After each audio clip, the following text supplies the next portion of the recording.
Hi guys, magluto tayo ng chili garlic. Ang ingredients lang dito ay sili, bawang at mantika. Tapos may mga konting seasoning pa mamaya natin ilalagay.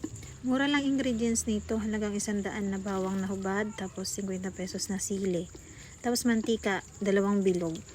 Yung sa gin ba yun? Tapos yun, lutuin mo lang sa mahinang apoy para hindi masunog. Dito na nga ako sa kahoy nagluto pero mahina lang yung apoy. Binilender ko nga pala ito, inuna ko yung sili. Tapos ilagyan ko ng 1 bilog na mantika para ma-blender siya. Kasi pag walang mantika, ayaw yung umikot. Tapos sinunod ko yung bawang para yung mga natira doon sa blender ng sili, masama doon sa bawang. Sayang din yung anghang, diba? Tapos yun lang, halo-haloin na natin hanggang sa mag-brown. Tapos pag okay na, maglagay tayo ng asukal, kunti lang. Para pang preserve din yan, manamis-namis. Tapos kunting asin.